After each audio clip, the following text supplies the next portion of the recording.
Okay, Mr. Engineer. So I listened to the podcast by that girl, and, I thought it was really interesting. I'm not entirely certain what the takeaway was supposed to be. I mean, she was presenting it as if this was really groundbreaking information, and it had some sort of significance in her mind, but I don't really know what that was supposed to be. Yes, the character of Satan has developed over the centuries, and yes, he's not mentioned all that much in the Old Testament. I knew that already. He's mentioned in the book of Job, kind of in Isaiah, maybe, and then a couple other places, but he's not really fleshed out as a character until the New Testament.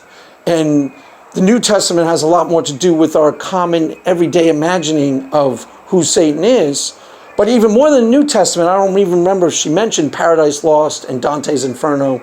And yeah, Satan, the idea behind the Satan character has been culled from other sources. Most importantly, probably Zoroastrianism. I've known that for some time.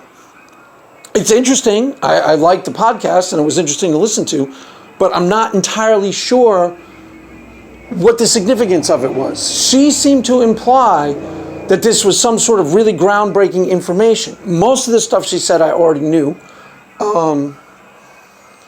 And she seemed to imply that this had some really important implications for our present understanding of Satan. And I don't get it. I don't see what she thinks is so significant about the fact that Satan was partially culled from other sources. I've heard that before. Atheists have talked about that like it's important, and I don't understand what they think is important about that fact. Even if Satan is not a real character, okay, let's assume for argument's sake, since I'm talking to an atheist, that Satan isn't a real character. It is a mythological construct. It is simply a label we have given to our collective evil tendencies in the heart and mind. So collectively, we do evil things, and we're calling that collective evil tendencies Satan. Even if that's true, okay, and if that's how we're viewing Satan, the Bible is still theologically consistent, and there's a lot to be learned from the biblical interpretation, even if it's not a real character. For example, the Bible says Satan is the god of this world. Now, if it's a mythological construct, it can still be the god of this world. It's perfectly consistent with what's in the Bible. You could say that lust for power rules this world. Lust for gain, personal gain, rules this world. Lust for, corruption rules this world, and say that Satan is the god of this world. It doesn't necessarily follow. I don't know. She was trying to imply some sort of she never really came out and said what her point was.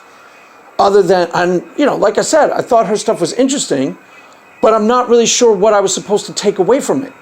She seemed to imply that I was supposed to go, aha, Satan isn't real, then the Bible's wrong and Christians are wrong and the whole thing's fake.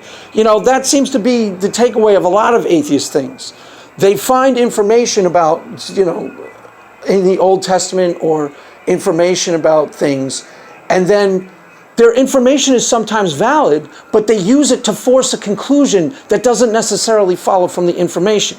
I mean, I found her talk interesting. Like I said, none of it was new to me, but none of it points to any sort of conclusion that I'm assuming she thinks it does, which is, obviously the Bible's fake because, look, the character of Satan was culled from some other sources. I mean, that's absurd. Other sources can point the way to truth. The question is what the Bible's saying true?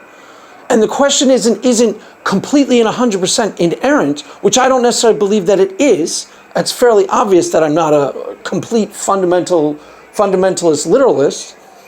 The question is it pointing the way to something really profound and obviously true? And I think that's a fairly obvious conclusion, whether it's culled from other sources or not, and whether the character of Satan is a real character or not. Obviously the Bible is a hugely important book that should be studied and taken seriously just by virtue of its prominence within Western civilization. Whether it's 100% inerrant or not is totally beside the point. And whether, the story of Noah is true in every detail or not is totally beside the point. And again, Whether Satan has been, whether he existed in the Old Testament or not is sort of irrelevant. It's interesting to note and it's interesting to think about, but it doesn't necessarily point you to any given conclusion. Now, I'm not necessarily saying that she was just implying that this was really groundbreaking information that, obviously points out something. And I'm assuming because she's an atheist that it points out, okay, Christianity is fake, which doesn't follow from any of the things she said. So, but interesting stuff. Thank you for sharing. And, give me whatever you got. I'll check it out if I got time. That one was a little bit on the long side, but in general, I'll check out your stuff. I'll read your posts. And thank you very much.